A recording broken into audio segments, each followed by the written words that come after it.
ladies' room on that side, out in the foyer. Emergency exits out that way and out that way. We appreciate everybody coming here tonight. This is an interesting topic, not only for the board, but for all the residents of Ontario County. And so we just ask for your respectful participation. We did this event in Geneva last night with about 50 folks in a much, much smaller room. So we have a much better sound system tonight. So Andy, thank you for letting us use the PAC. Greatly appreciate that. This is really about the future of solid waste in Ontario County. Our operator for the landfill, with our private operator, that contract is set to expire at the end of 2028. We, as a board of supervisors, understood that we needed to inform policy and planning decisions, so we had a contract with MSW Consultants, who are going to be the primary presenters tonight, in June of last year, to assist us with gathering some information and doing some economic assessments. That draft report was given to the board of supervisors earlier this year. The board had some opportunity to provide some comments. We made some revisions. We accepted that report, and we've made it available to the public. That was August 23rd, about a month ago. There are QR codes and stuff around for the website specific to this issue. It's oclandfillfuture.org.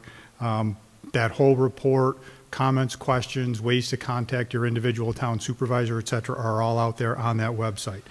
We've gone through press releases, social media platforms, all that kind of stuff, just trying to make sure that everyone is aware, A, of what we're doing, why we're doing it, and how we're doing it, because that's one of the most important aspects for the board, for us to make sure that we're hearing everybody's comments as we make our decisions that are going to impact the future of this site and our county 5 years from now. This is not like, let's figure out what we're doing with the budget for 2025. This is something that's a 2028 decision, but whatever we decide, there's like a path, and each one of those paths has multiple branches off it. And so it's a lengthy and difficult process for us to go through, and we wanted to have as much data and information as we could. Our next steps as a board, we have to make that policy decision of whether we continue to utilize the landfill site and for what purposes, right? It doesn't have to only be a landfill. It could be something else. It could be organics. It could be renewable recovery, renewable energy, who knows? So our administration and departments, really, we need to figure out and give our county administration and our departments very specific directions on how we go through what our priorities are going to be as we plan for 2028. So for this evening, we'll have about a 45-minute presentation. John Culbertson from MSW is going to be the primary presenter. I would ask that you hold your questions until the end of his presentation. What we're going to do tonight is a little bit different from last night. When John finishes, we'll give maybe 10 or 15 minutes for a couple of questions if any of you have very specific questions that maybe the entire audience might benefit from hearing. But really what we wanted to do is give you an opportunity. We've set up 5 stations out in the lobby of the atrium area. There will be folks at each one of those stations. It's an opportunity for you to learn more, maybe ask some very specific questions if you have about composting, renewables, how we did the survey, where we got the data, stuff like that. There will be folks at each one of those tables. There are a bunch of my peers here tonight, so there will be an opportunity to talk to some of the supervisors as well if you want to pick our brains about the decision-making process, timing, where we are, et cetera. After we go through those kind of 5 stages, the soccer game, I think, starts at 7, so we're going to wrap up by 7, so you can go watch the Bombers. Wait, Naples? Oh, crap, Naples is here. Sorry, John, but it's not going to be a good night for you. Let's see. So if you want a copy of the report, again, oclandfillfuture.org. We have on the table in the lobby, and if you need them, if you want to like take notes, if you have questions or things you want to comment, we've got those little half sheets of paper. You can leave them behind if you want. Most importantly for me as a town supervisor, all of our emails are out there on the website. Like if you want to go and send an email, that is the best way for us as supervisors to hear what our residents feel. So if you're not a resident of East Bloomfield or West Bloomfield and you're here from Gorham or Naples or somewhere else, you use the website to find your town supervisor's email, send him or her comments. That way they get aggregated, and we know as a board, when we come back together to start our discussions, we know what you feel as the resident of that particular town. And other than that, I am just going to turn it over to John to go ahead and start our evening's presentation. All right, thank you. Thank you, and good evening to everybody. All right, this is a larger venue, a little more sparse seating, but nice to see everybody. My name is John Culbertson. I'm a principal with a firm called MSW Consultants. I do want to give, before I dive into the nitty-gritty, just a little bit of introduction. So we at MSW Consultants, as the name suggests, we are management consultants, and we specialize in the materials management, recycling, organics, waste industry. I differentiate our firm. We are not an engineering firm, so a lot of you might think of engineers when you think of building transfer stations and landfills, but we're firmly a management consultant. And I think that's one of the reasons that we ultimately were engaged on this work, because we have a wide range of staff who have some expertise and experience in all facets of materials management systems, from facilities to collection systems to funding to procurement. And this study took a wide range of expertise to really do justice to it. It was a very ambitious effort. And so I just wanted to give that little bit of background. And I also think it is important, from what I've learned about some of the circumstances here in Ontario County.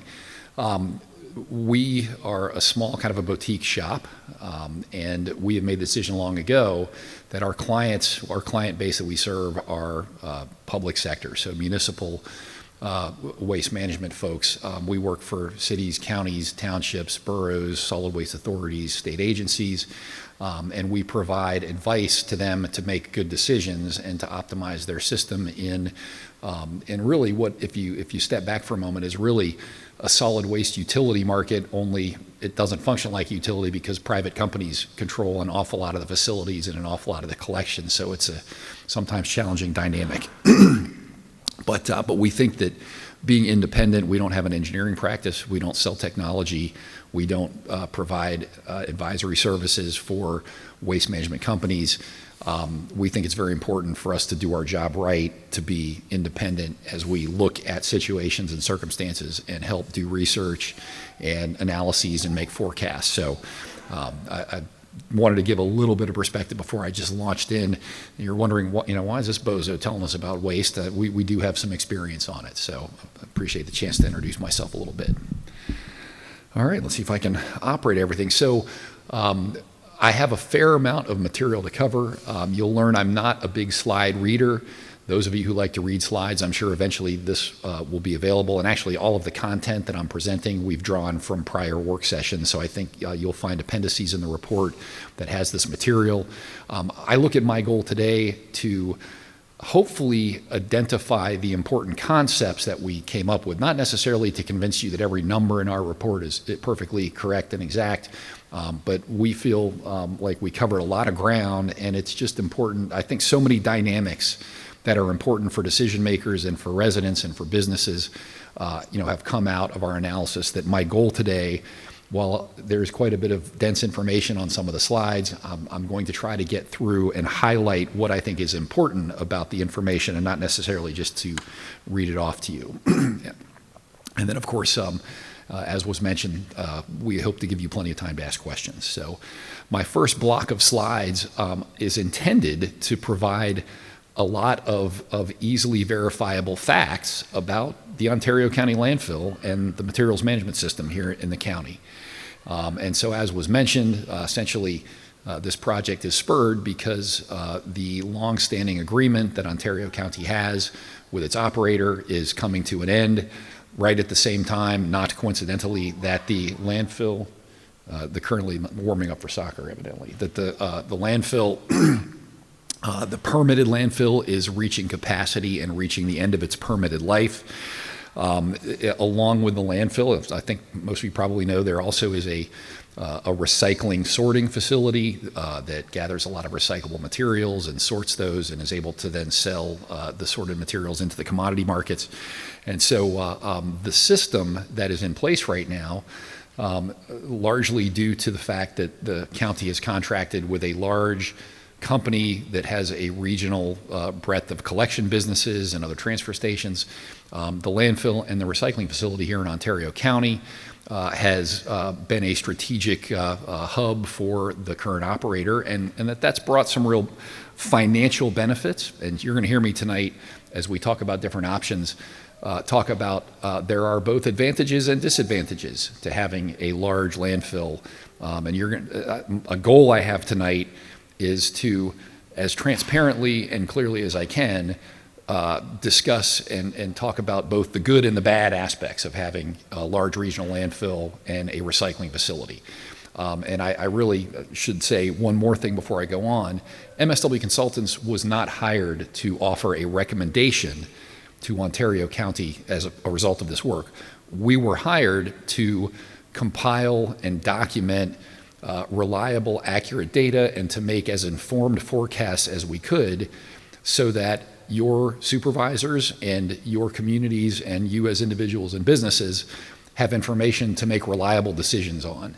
And my experience in this industry, waste management touches every resident business out there, so it's a very personal thing. If you live very close to a big landfill, you may have one perception. If you live far away, you may have another. There's a lot of very kind of personal feelings and opinions, and that is just the fact of our industry. And so my goal is not to recommend or persuade. My goal is to perform. And so if I accomplish nothing but that, I feel like it will hopefully have been a helpful step in the process, as Ontario County has to make some tough decisions potentially. So without further ado, I'm going to share some facts about the landfill and the recycling facility. I'll go through these fairly quick, but this first slide that you're looking at, I don't know how many you've looked at the numbers, but out of the roughly 750,000 tons a year of waste, which is a lot, going into the landfill, the vast majority of the waste is imported from someplace other than Ontario County. And so we just put together a map based on 2023 data that highlights all the counties in New York State that contributed over 15,000 tons a year. And you can actually see the state of Massachusetts is also highlighted. And I think the takeaway from this is it really confirms that in the hands of a regional waste management company, the Ontario County landfill has been very effective at serving as a disposal hub, which is got a lot of economic advantages for the system operator, in this case Casella. And so I think this map gives a little perspective at the disposal/economic activity that is coming to the landfill. And so we're going to talk a lot about decisions associated with continuing to import waste or not, because there's some significant differences on how to go forward. So the next factual information that I want to submit to folks is landfills are having disposal for end-of-life materials is still a necessity in this country. If one looks at surrounding states and remaining landfill capacity, this graph highlights that landfill disposal capacity is very scarce in the Northeast, up into New England, into Mid-Atlantic, and you have to continue going inland. And so this suggests a bit of a transportation direction. It's very directional logistics in the waste industry, which is waste goes from the population centers inland to more rural areas. And really, I think what we're seeing is this part of New York State is kind of on the edge of waste is coming here, and it's maybe going to, if landfills close, it's maybe going to keep going past this part of New York State and to go further to the west. So this is just a graph that highlights some available data on landfill capacity. So in some regards, if I'm lucky, I'll have some clients in Ohio hiring us to do this same report here in another year or two. So we'll see how that goes. But so sorry, forgive me. It's late. This slide, again, in my attempt to just summarize some salient information, I won't read this to you word for word. It just speaks to the scale and some of the flows of material and the amount of water that goes through landfill to be treated, and the fact that it is capturing landfill gas. And on a financial basis, the current agreement that the county has with the landfill operator brings $6.5+ million a year collectively to stakeholders in Ontario County. So those are, I'm going to call those financial benefits, because, you know, dollar coming to the county or the town, or you actually also have free recycling. We're going to talk about the economics of recycling later tonight. And then certain additional benefits for the host community. So again, just trying to really kind of paint a picture from a further away perspective on what the Ontario County landfill is within the broader waste and recycling market. So I hope this is, maybe you've learned a thing or two here. In our charge with looking at your situation with clear eyes, we can't just look at dollars and cents, we can't just look at tons. And we need to look at really your community. And so I think it's critical to acknowledge that town of Seneca has undertaken a great deal of surveying and sort of thinking about their opinions of the landfill. And this culminated in a town board decision to pass a resolution unanimously to say, hey, let's let the landfill close when we're done. So that, to me, highlights the difficulty of the situation because, I think if you live very close to the landfill, that's how you feel. And so different pockets, different geographic areas in Ontario County may, perceive the landfill disadvantages and advantages very differently. And we understood that we weren't here to pick a side, we were here to convey all the sides. And so I think that's very important. So continuing here with a little bit of the intro 101, the waste management industry is very driven by state level regulations. And so New York State, within our industry, has a good reputation as being progressive. It's got some progressive thoughts in a state level materials management plan, advancing ideas of recycling and diversion and circularity. So I've pasted just a couple of graphics from the state's plan here to essentially say that in New York, I'm persuaded, and I think we're seeing this really take off across the country. These notions of recovering nutrients, recovering commodities, not just letting end-of-life materials just go get buried, never to be used again, that not only has benefits immediately, but over life cycle costs, over air emissions. We're really starting to see, we believe, this is our industry, and we're starting to see some very thoughtful, holistic evaluation of circularity and recycling.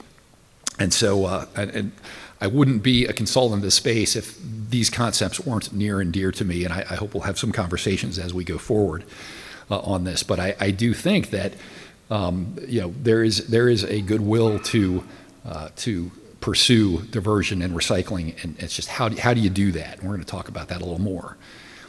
So switching over to the recycling facility here in Ontario County, figured we'd put the same map together. So on the landfill parcel, there is a commercial facility that will go into the economics of recycling.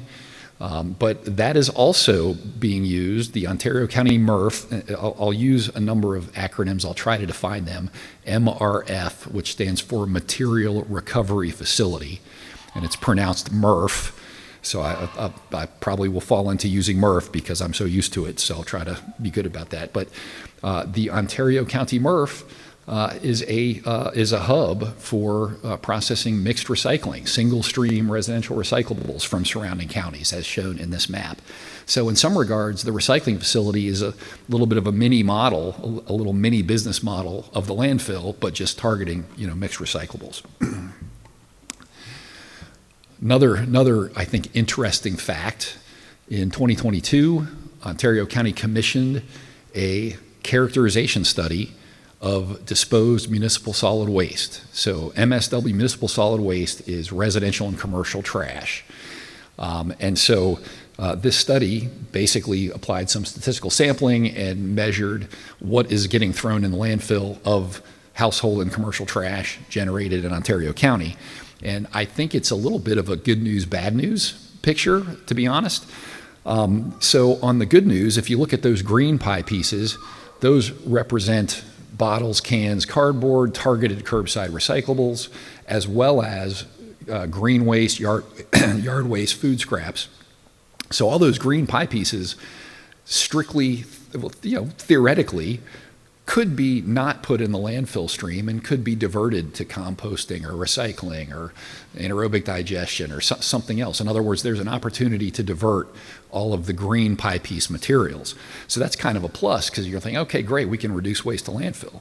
That's the good news. I think maybe a little bit of the bad news is the other side of this graph, the big red pie piece represents all of the waste materials that are getting put in the landfill that really have no viable means of being recycled, reused, redirected at the current time. And so, in some regards, this is both an optimistic picture, but the pragmatic, realistic part of it is that end-of-life disposal is in Ontario County, and I believe across the country, even in the most progressive recycling communities, we still need significant disposal capacity, the way our society is running and the way we live and the way our economy is going. And I just think sometimes it's easy to say, oh, we can recycle our way out of this, or, oh, gee, we should just throw it on the landfill. And I actually believe that there really is a mix of considerations, and recognizing the complexity of this is important.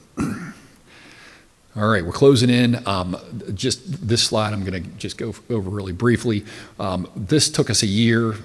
My apologies. I appreciate the patience that we got from the board. It took us longer maybe than we would have liked, but we covered a lot of ground and just wanted to flash a quick summary of the research steps. We sort of had to block off the research topics, and so this presentation really is bringing it all together for you. So. All right, so with that as a rather lengthy preamble, I'm going to kick into what we found as we looked into the questions that were posed to us, and as we, we polled our experts and we did our research and we did our analysis. And so if you're going to consider closing your landfill, one of the questions we were asked was, well, what if Ontario County developed a new solid waste facility? And so I'm going to start with that one because I think it's fairly straightforward. And in particular, because we're talking about having sufficient capacity to dispose of unrecyclable, undivertible waste, as well as anything that ends up in the waste stream, we looked at new waste to energy, which you may see in our presentation, the acronym WTE, which stands for waste to energy. And so a waste to energy facility is a large capital intensive industrial plant that incinerates waste materials and then captures the resulting energy coming from the incineration of materials. By the way, if you haven't noticed, I'm not an engineer, so I'll try to go a little easy on claiming I know the exact process of incineration, but I do know that they are quite expensive and require quite a lot of feedstock. So we looked at new WTE and we looked at a new landfill. Well, gee, we closed this landfill, the permit says it's filling up. Should Ontario County just develop another landfill somewhere else, spread the wealth, spread the pain, whatever you want to call it, in terms of having a landfill? So we looked into that. And I think I can summarize pretty quickly what we found. Both types of solid waste facilities have a great deal of regulatory constraints that govern where you can, or more importantly, cannot build a new facility. And in the case of waste to energy facilities, both the combination of federal and state regulations prevent the development of new waste to energy near a whole manner of things, including primarily watersheds, the Finger Lakes watershed. And so we essentially gathered all of the regulatory constraints and overlaid them on a map. And what you're looking at here is just simply a map of the county that identifies the only eligible areas geographically, strictly based on regulatory constraints. So set aside, we're going to talk about business and market considerations, but right off the bat, there's a fairly limited land base available for waste energy facility development. And it turns out it's even more constrained for new landfill development. So this map, you can see little tiny blue dots. Those little tiny blue dots are the land areas within the county that could enable the development of a new landfill. So again, even more constrained. These maps are built strictly from reading limitations to siting new facilities in state and federal regulations, pretty cut and dried. But the fact of the matter is, because I think, we certainly have waste energy facilities around the country and even in New York State that work well, and we do still occasionally build new landfills in this country. It's getting harder and harder almost no matter where you go. But in addition to regulatory constraints, there are just business considerations that make developing new facilities in the solid waste industry very difficult. Number one, they're expensive. Number two, they take a long time to site and permit. I've heard 6 to 7 years for landfills and maybe even longer for waste energy facilities. I would get an engineer to confirm that, but I feel pretty good about those estimates.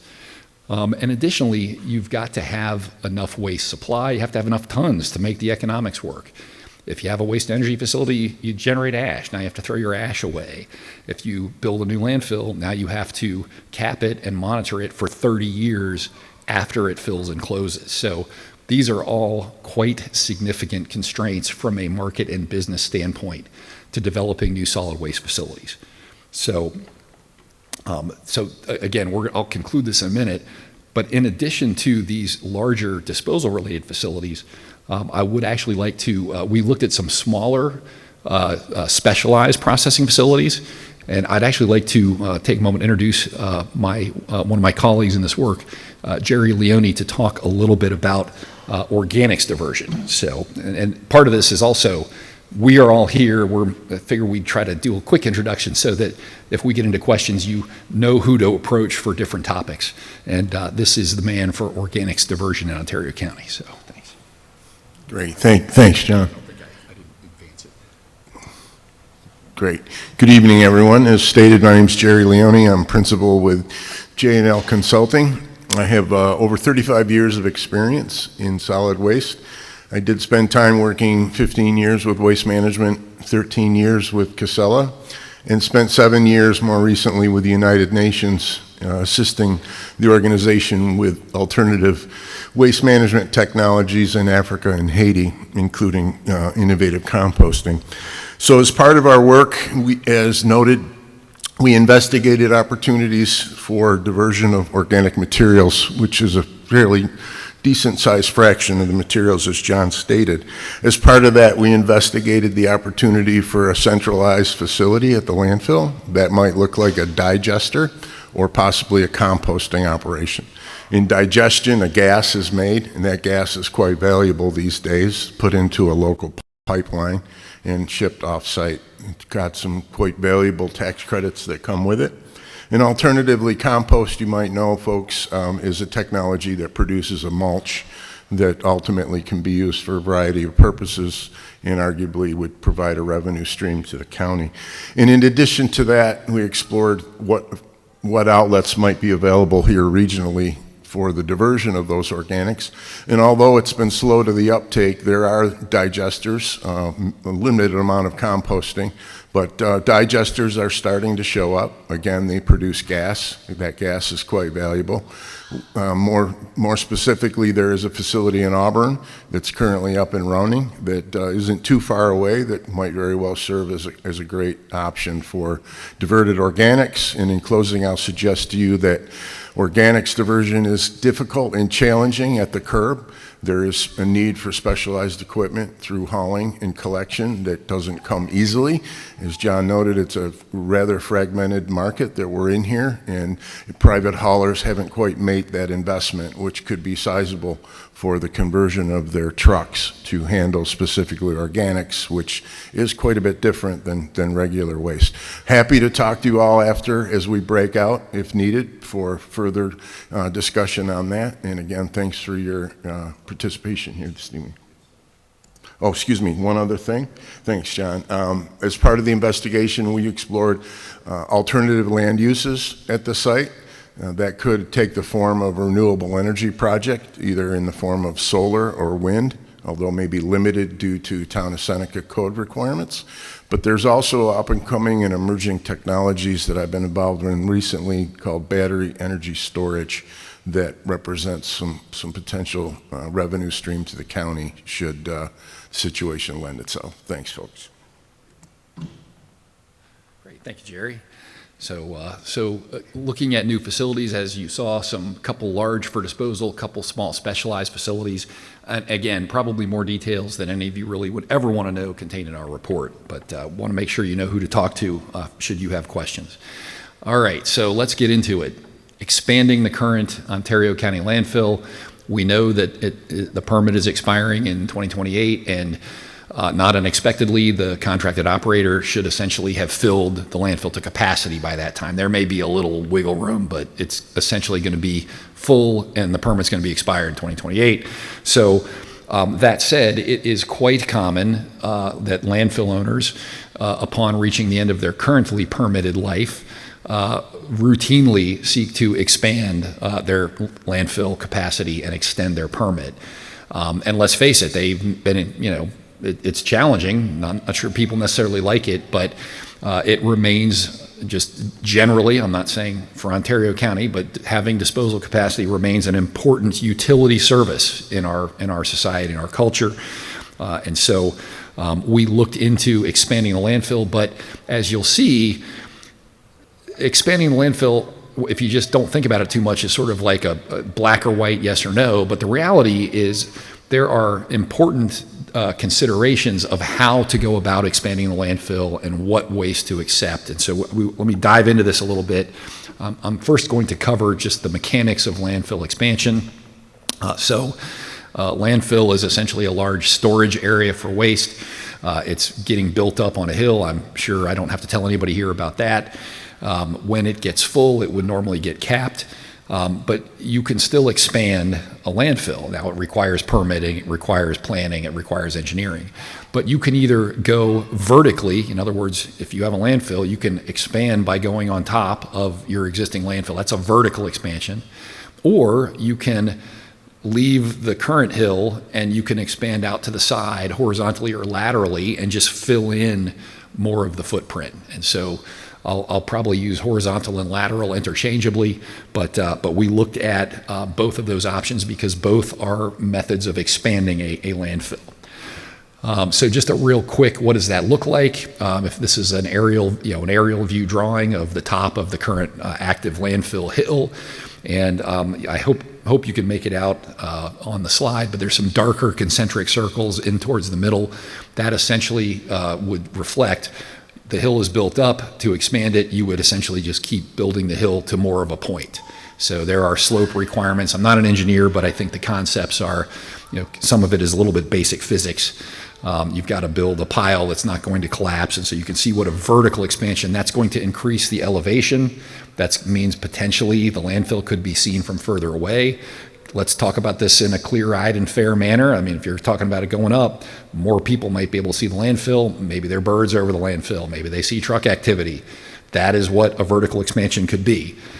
But let's talk about why would you expand vertically? The reason you might expand vertically is to get a lot of capacity to get the best economics for your landfill. So we had an engineering teammate who's not here tonight that we asked to look at the landfill drawings and to actually calculate the available airspace that could be achieved by a vertical expansion. And what we found is about 5.9 million tons. Could be a little less than that, but that's essentially our planning number for this. And I think, so that's a fair amount. That's a lot of tons. That's a big capacity expansion. Another thing I would just point out is if you realize that you're building on top of an existing landfill, you've already built a liner, you've already built water, leachate collection, you've already got some kind of gas capture. So if you go up on top, it's a little more economical because you don't have to rebuild all that infrastructure at the bottom of the landfill and inside the landfill. So that is a vertical, go up, get more space. Alternatively, we also looked at a lateral expansion. Now, a lateral expansion means you're going somewhere other than the existing hill. And we also had our engineer take a look at the site drawings and the waterways and the wetlands that happen, believe it or not, to be on the landfill parcel. And we found there is some opportunity for lateral expansion, but as shown, the available capacity is much more constrained laterally than vertically. And so we're not even up to 1 million tons if you go laterally. Now, it could be possible over time to mitigate wetlands and relocate a creek and do some extraordinary measures. But in terms of readily available lateral expansion, we looked at a lower capacity on that. And I think it's important to point out, if you're building new landfill footprint, if you go sideways, you now have to pay more. You have to construct a new liner at the bottom, and you've got to build new leachate water collection pipes, and you've got to extend and build new landfill gas management capabilities. And then when you fill that new footprint, you've got to cap it and monitor that landfill for long-term care for 30 years. So it's a more expensive expansion to go laterally because of the additional engineering and the longer-term closure costs. So, and again, these are all things we want to try to have in our minds as we work our way through the complex situation. So, that's kind of the just pure technical expansion conversation. Let's talk a little bit about some of the complicating factors. Well, one, it takes a long time to permit an expansion. We're talking multiple years, so there's a whole process to go through the state agency, the New York DEC, and so just from a regulatory standpoint, there is a process involved. A little tougher concept to summarize in 30 seconds or less is the fact that the county's operating agreement with the current operator defines responsibilities for that operator to maintain the terms, I feel the same way sometimes, maintain the terms of the landfill and maintain the closure and post-closure. It's possible that if the county expands the landfill, there could be some just legal questions that need to get worked out that we collectively, we the consultant, the county, weren't really able to definitively answer. And so hence the landfill expansion is a complicated slide. For those of you who are really interested in what I'm talking about, want either a cure for insomnia or to read more, check out paragraph 3.5 of the lease agreement, because that is that's the point that could get interesting. So, all right, so landfill expansion. Let's talk about different flavors of landfill expansion. So you know how your landfill operates now. You know the trucks, you know the birds, you know the dust, you know the litter, you know the height, so you have a feel for your status quo. So the top bullet on here is essentially the status quo. So one option we looked at is, hey, let's expand the landfill and let's keep importing 700,000 tons a year, and let's keep those trucks rolling, and it's going to be exactly the same as it is now. So that's the top bullet. Well, that's not the only option you would have to expand the landfill. At the other end, I'm going to jump to the bottom bullet. At the other end, you could decide as a community that, you know what, the landfill's a resource for us, but let's just use it for Ontario County. And in that case, you don't have trucks coming in 700,000 tons a year. You have roughly 100,000 tons a year. You have a much smaller footprint and a much smaller number of trucks and no transfer trailers coming in, and you're still able to keep, a landfill for your residential trash and commercial trash and your sludge and your construction and demolition debris and your industrial waste. So this is, I think, what is important. Not just is this a yes, no, expand, yes or no. It's if you do expand, your community has a value judgment to make on whether you maintain the status quo and keep a big facility, which has good unit economics, I'm going to talk about in a second, but you also could expand the landfill and change how it does business and focus more on a community resource than a big economic engine for a private company. The middle bullet, by the way, that was just determined as a middle bullet to give us sort of a mid-range. It's really the high and the low that I think are really pretty important and interesting. Okay, here we are. I got to go to the water bottle here. But I have some numbers here. The one column I want to point you towards is the landfill life. So if you expand a landfill and you keep filling it as fast as you have been filling it, the status quo, it's going to need to be re-permitted 2028, 2029. You're going to get about 9 years. You have to go through this whole process again in, 2037. You could do it. You economically, maybe, we'll talk about that.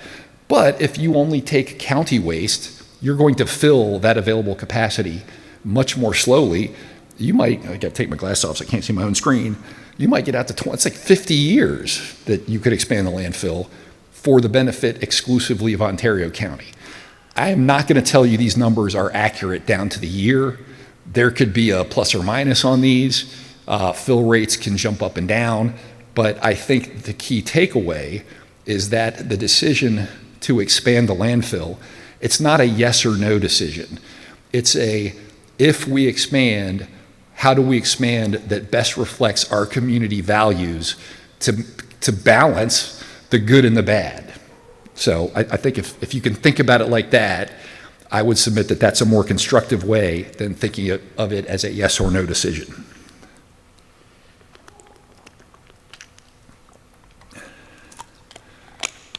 So let's talk about the cost of expanding a landfill, because that's a big one, potentially. So it was big enough that we, the project team, looked at the cost 3 different ways. We did a bit of a deep dive into the current operator's financial information. We looked at some case studies of other New York State landfill development proposals, and then we did some pro forma workup.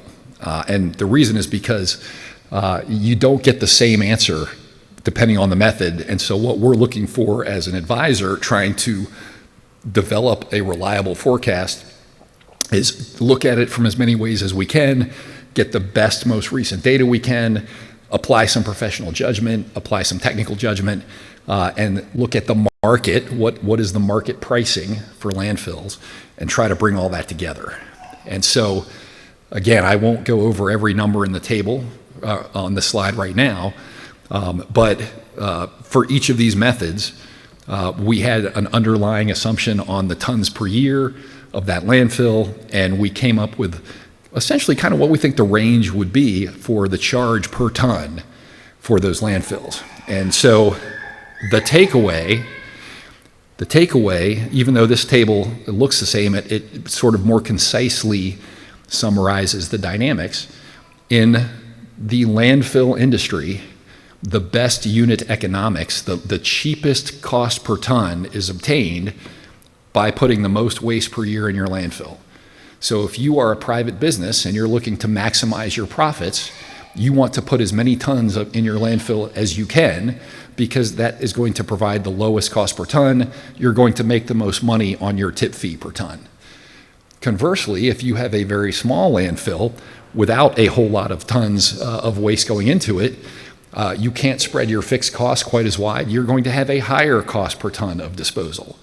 And so in some regards, whether you agree with these numbers exactly, and I would tell anybody that, yeah, we may be off on these numbers. There may even be market shocks if Seneca Meadows landfill closes that could mess up these. I mean, the market can do things that we can't predict, but essentially if you just understand that if you're willing to pay a little more per ton, then you can accommodate a landfill that's a little smaller and maybe doesn't have as big an impact on the community and the county. I think that's the dynamic that I would like you to take away, as you think about, gee, under what conditions would expanding a landfill make sense, be tolerable, balance different viewpoints. Your decision, you have to take a lot into account, and I just think it's important to recognize, how to think about that. So, I think I've said enough on that slide. We'll come back to if we need to. So, again, landfill costs, very important.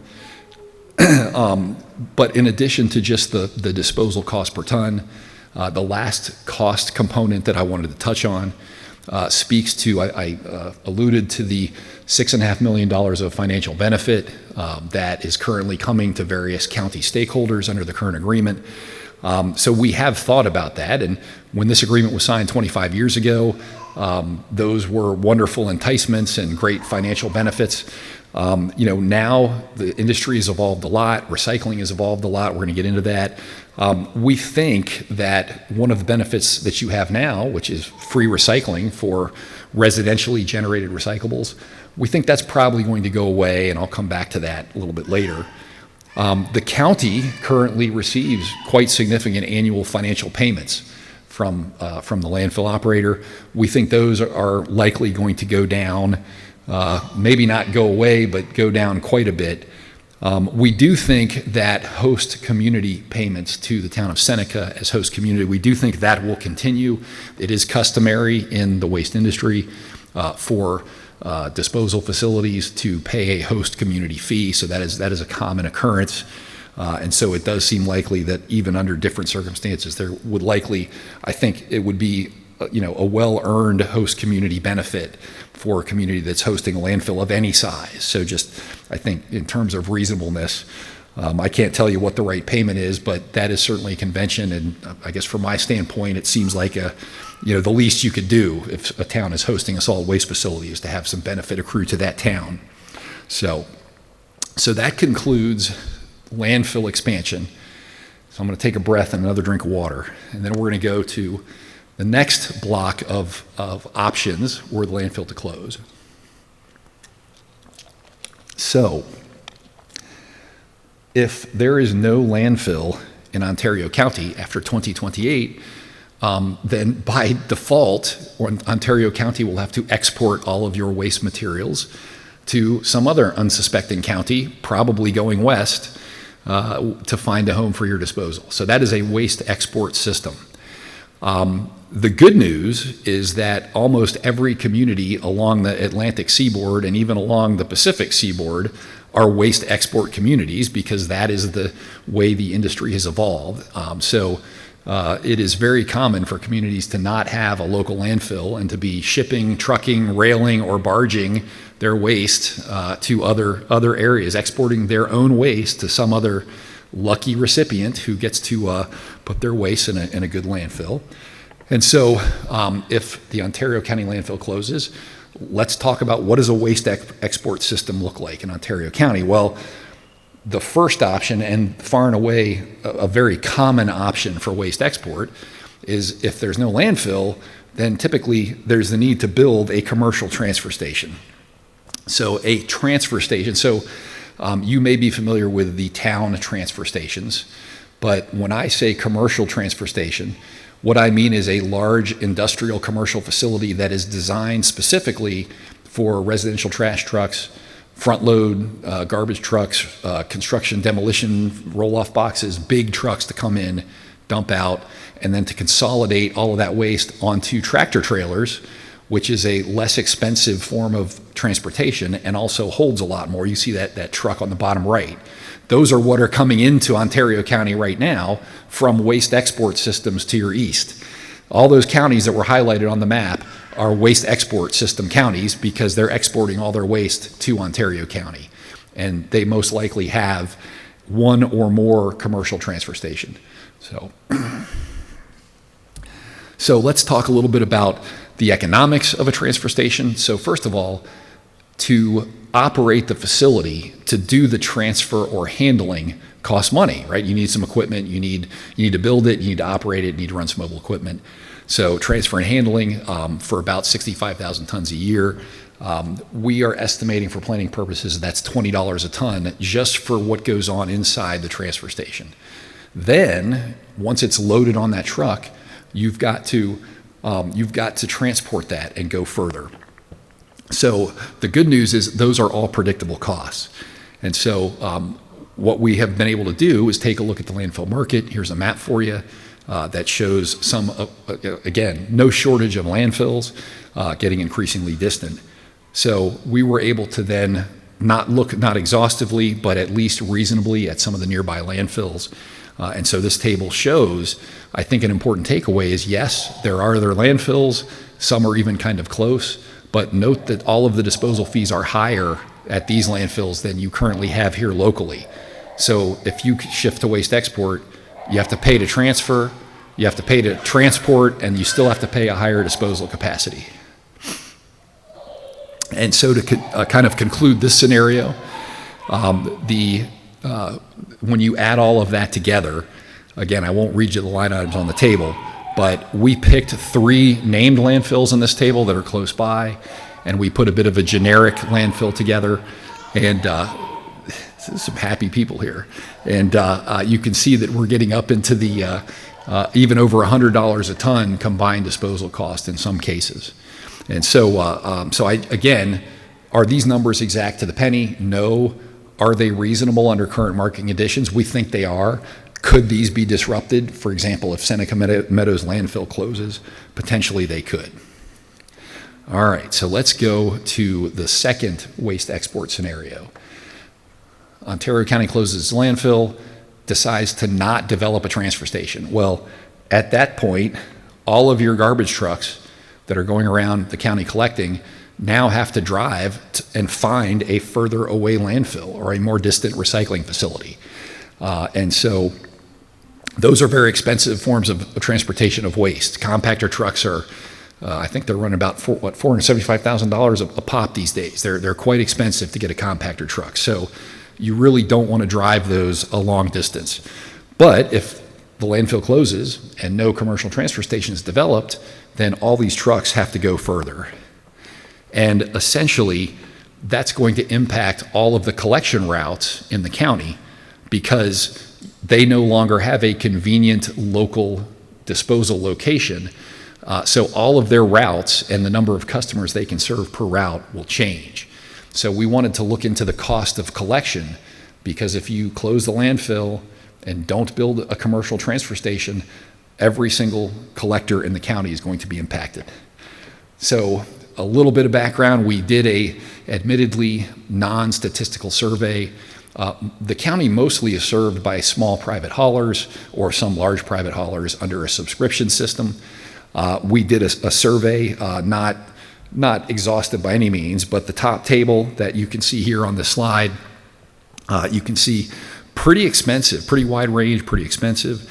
Turns out City of Canandaigua and the Village of Victor also provide public collection, so we requested some budgetary information from them. You can see they're a little bit lower. Those are probably understated. But this information was important because one of our charges was to assess the impact of closing the landfill and not building a transfer station, which means collection rates are going to go up. So I'll try to go, maybe not go into as much detail. There is all the detail you'd ever want in our report. But if you're a hauler and you're trying to be profitable and you're trying to design your routes, you want to have your trucks collecting trash at customer locations as much of your 8 or 10 hour shift a day as you can. The moment that truck has to jump on the road and drive a long distance, you're not earning any revenue. And so in the collection business, we differentiate between productive and non-productive time. And so we've done some modeling to look at essentially the loss of productive time from having to drive long distances. And so the analysis we undertook, we selected 3 nearby landfills and 1 sort of distant generic landfill. And you probably know these: High Acres, Mill Seat, Seneca Meadows, and just ran some numbers in terms of what those would look like. And you can see the final point, the final takeaway to this waste export system is that if you don't have a commercial transfer station and every hauler is just having to drive to further landfills, that means you have a lot of small customers with no leverage, with no waste supply to negotiate better disposal pricing. We think you would likely be paying higher disposal pricing if you didn't have a commercial transfer station and the landfill closed. So we've represented that with slightly higher tip fees.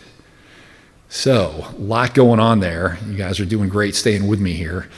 But I'm going to shift gears to maybe a topic that's got a little more pop to it, which is recycling. And that's near and dear to my heart personally, as well as to our business professionally. We do a lot of recycling optimization work.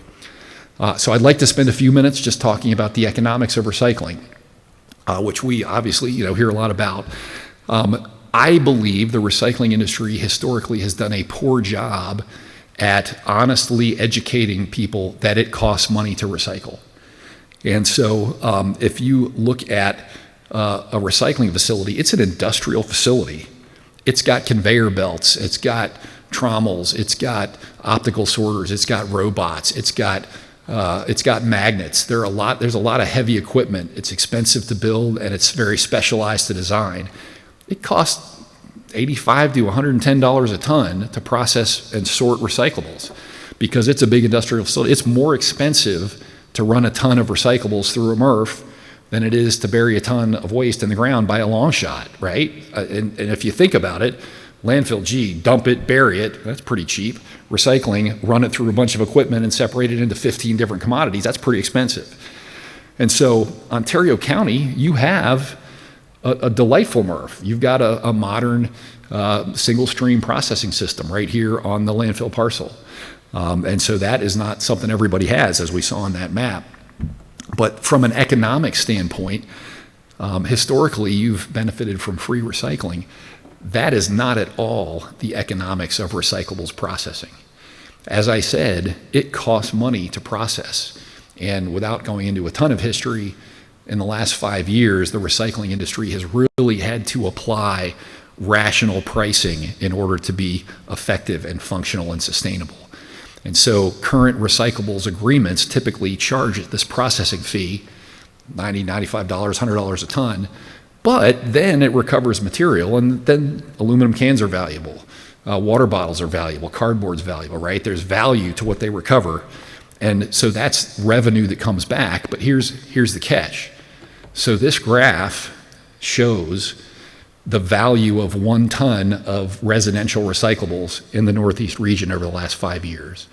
And what the takeaway for you is that recyclables are commodities. Their prices fluctuate just like you name it, oil, pig bellies, wheat, whatever it is, it's a commodity. It goes up and down. And so over these past 5 years, a ton of Ontario County recyclables was as low as $35 a ton or as high as $185 a ton. But that dynamic requires a special kind of agreement in order to be fair to both the supplier and the processor.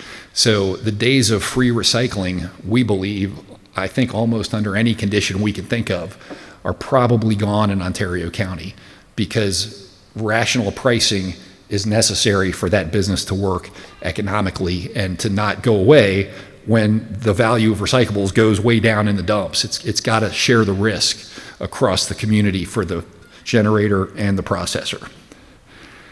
And so I think what I'll do, I'll just real quickly talk about scale. We do a lot of work for larger counties and cities that generate 10, 15, 20 plus thousand tons of recyclables a year. A big generator like that can get pretty darn good recyclables processing, can share the risk of the commodities going up and down and even make money in times of good commodity markets. Conversely, small suppliers just don't have the leverage to get good pricing. And so Ontario County, a lot of smaller communities, a lot of small haulers, it's a pretty fragmented group of suppliers. And so I think looking forward, if you look at recycling in Ontario County with a clear-eyed view, you don't have a lot of leverage to really optimize your economic snapshot of recycling. So I think that's just the reality of the business, and I think it's important that folks know that. Don't get me wrong, we are totally supportive of recycling in principle, but there is a very real economic component to it. So in Ontario County, we do think because you have at least a building, there's an opportunity to continue that. Potentially, we'll talk about how that's done later. Or you could go to export for recycling, and so I won't, the same dynamics on exporting recyclables, either transferring or not, as it is waste. But at the end of the day, in Ontario County, and we think pretty much everywhere, rational pricing will come to recycling, and there will be a processing fee of some sort, and if you're lucky, maybe a revenue share coming back. If the MRF closes here, there are fewer recycling facilities around the vicinity than there are landfills. And again, don't know about capacity at these facilities, but you could be hauling your recyclables pretty far. So I hope folks, hopefully a lot of you knew all those details, but if not, I hope that was helpful in kind of getting your mind around recycling. You'll be happy to know I'm closing in here. All right, so one of the last two topics, so measurable community impacts. So I've given you a lot of information, right, about the system. Well, the final step in our assignment as an advisor to the Board of Supervisors was to estimate the impact on every single city and town and village in Ontario County. So there's what, 26? So 26 municipalities. So that took a lot of work. And so we had a lot of financial modeling that had to be done to determine, I'm going to talk financial impacts. I'm going to come over to non-financial impacts in a minute. But in terms of financial impacts, the reason I showed you all of what I did is because we believe in sharing our assumptions that we use to base our financial analysis on. And so you didn't know it, but we were actually giving you all of our key assumptions to do this comparative cost analysis. And so we were able to look at whether you're a municipality and you have a transfer station, whether you're a resident subscribing for curbside collection. We basically put a big model together.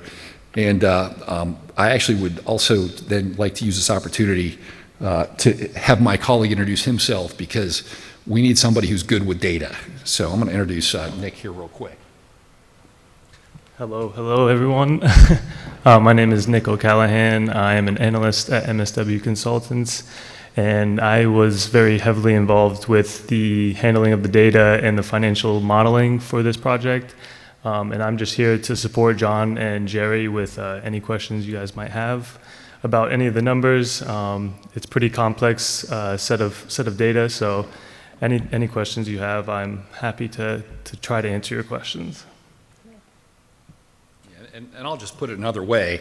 Really, Nick makes me have a better shot at sounding intelligent, because he does really good work. So in any case, we have developed a very robust spreadsheet model. Our report contains extensive appendices that show some outputs, and I'm not going to take the time to try to go through these tables with you, although if in the Q&A, if somebody has a copy, happy to do this. But suffice it to say that we took the charge very seriously, that we needed to give financial cost comparisons to every single municipality in the county. What would happen? What different parties would have to pay more under these different scenarios? And so, again, there's probably more detail than you'd ever want to know, but that was what we took our charge to be, and that information is available in the report. All right, so possibly some of the more challenging measures and concepts. We know that you can't just look at a landfill in dollars and cents. We know that there are other judgments, other values, other measurements. And unfortunately, some of those are harder to measure.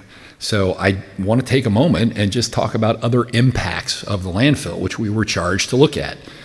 So let's take some that we do have a little bit of ability to measure. Let's talk about truck traffic. So I actually think this is pretty important perspective on the impact of the landfill on at least some parts of Ontario County. So the map on the left is the primary routes that transfer trailers that are importing trash have to take as they enter Ontario County and go to the landfill to dump out. So you can see there's an awful lot of concentration of truck traffic there on the eastern border of the county. And turns out we actually requested scale data from the landfill, and in 2023, 674,000 tons got imported from other counties. That's the equivalent of 24,000 transfer loads, over 450 a week of transfer trailers. So if you happen to live in that area of the county, this is a very real situation to you. I'll point out that we actually ran the mileage, 605,000 miles of roadway traversed in Ontario County by waste import trucks. And again, these are estimate, not every single ton comes through these sources, but as an exercise to understand the impact of having a large waste import based landfill, I think this is kind of eye-opening in some regard. So from that data, we can also look at some measurable impacts. So one would be roadway wear and tear. We had some discussions and got some input with the County Transportation Department folks. There's a little bit of estimation here, but basically the roads that those trucks use probably cost the county in the neighborhood of $50,000 a year just for additional supplemental upkeep for heavy-duty tractor trailers. So there's some financial impact to that. There's some air emissions impact, so we could do some modeling on typical air emissions for those tractors, and we estimate about 1,300 tons of CO2. I do think it's important, though, so if Ontario County closes the landfill, those tractor trailers, and they no longer come into Ontario County and emit those tons in the county. But I mean, let's not forget, that just means they're bypassing Ontario County and they're emitting those tons somewhere else in New York State, going somewhere else. So it's you don't actually avoid those emissions if you close the landfill and stop the waste import. So let's those, you know, there's some data on those impacts, right? Let's look at some other issues that it's just harder to find data to quantify some other impacts. I mean, let's talk about safety. We did get a report of some visibility issues, wind-blown dust. So is that an impact? Yes. How do you measure it? We couldn't find any data, but I would acknowledge that if you live near the landfill and drive that road, that's a potential impact. Litter. We actually know from other studies around the country that litter tends to increase near solid waste facilities. We haven't done, to my knowledge, I don't think anybody in the county knew that there had been, no litter studies have been done. There are actual visible litter studies you can do. Haven't done that for Ontario County, but still, certainly an impact. Aesthetics, I guess if you're in a delightful agricultural community and you look up and there's a huge landfill hill, that's got an impact on you. We don't know how to measure that, but we certainly recognize that that's something you deal with depending on where you live or where you work in Ontario County. You'll see that I do have a table about odor complaints. We got odor complaints reported to Ontario County, which is the source of this table. We learned actually at last night's meeting that there is at least one other organization that has been collecting odor-related complaints. We don't have that, so that is something, I wish we found it. We didn't. We heard about it. But I do think that we very much tried to only report what we can report, and to acknowledge things that we know are impacts, but we can't quantify it in a way that feels satisfactory, but that by no means says it's not an impact. So, but that's the challenge of this decision. I think these harder to measure impacts, that creates a lot of anxiety in what do you do with your materials management system and with your landfill. All right, last couple slides, you'll be happy to know. So just pretty quickly in conclusion, hopefully it struck you that we covered a lot of ground on this study and in this research. Really, materials management spans so many disciplines, from sort of straight engineering operations over to market dynamics, regulatory policies. There is a lot to pull together, and it took us a long time to do it. Thankfully, we had good support from folks in terms of collecting data, but essentially, we covered a lot of ground. We've made forecasts in our report. I can't imagine a single one will hit down to within plus or minus a couple dollars because there is so much uncertainty in forecasting. But we believe they do adequately and accurately reflect the dynamics, the financial dynamics that you would face. So, as I said, wide variation in impacts. I guess if I had to say kind of one observation, we do a lot of work for communities around the country, including a lot of larger counties and larger cities. So we've seen some of the opportunities that can be had when you have a lot of tons under central management, a lot of tons of material. And in some regards, Ontario County, because you're so many relatively small communities and are fragmented, it's harder to implement maybe stronger centralized regulatory control. And so there may be some more kind of aggressive outside the box opportunities that are relatively newer and maybe tougher to implement in New York State. But there are many, many different attributes and systems around the country and best practices. So, a lot of different things to consider with regards to the landfill. I'll conclude with some next steps. The landfill will reach the end of its permit, and you'll either decide to expand it or not. And if you decide to expand it, then the county would be looking to procure the operator to come in and build, expand, operate, so on and so forth, obviously with updated terms, but essentially using the procurement process. And that's going to it's going to be critical to do that very well. And I do believe that it's possible to do a good job with that and to have opportunities to continue landfill. However, if the county decides, hey, we're going to close the landfill, that's a little bit more clear cut. The current operator is contractually obligated to close and cap the landfill and then to monitor the landfill for 30 years, over which time, so the theory goes, the degradable waste in the landfill all finish their degrading and off-gas everything, and you're left with kind of a dry tomb. T-O-M-B is the word that I've heard. And so closing the landfill, I think, is pretty clear cut. Similarly, if continuing the MRF or building a commercial transfer stations in the cards, we would think a similar procurement process would go forward. A little bit less onerous permitting of those facilities wouldn't take quite so long, but kind of the same process where the county would procure a private operator potentially to develop and operate that facility. And so your supervisors have a lot to think about, and I think from our standpoint, if we've helped maybe broaden your perspective on some of the dynamics that are faced to make good decisions, then I would take that as a win.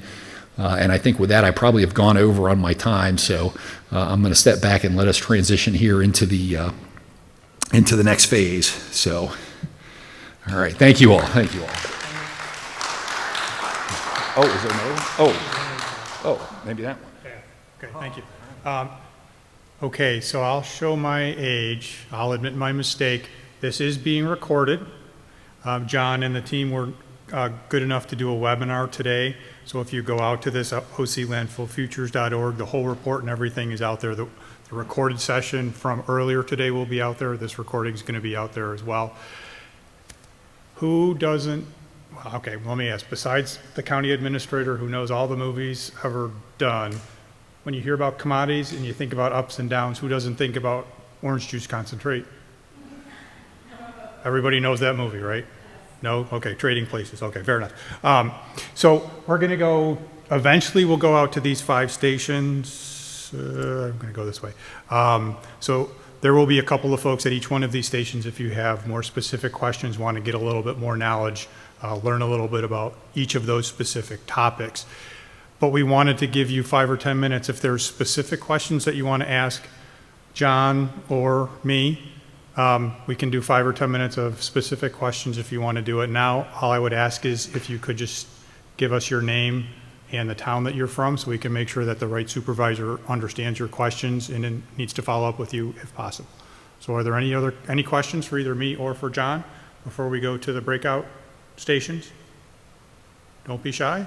Yep.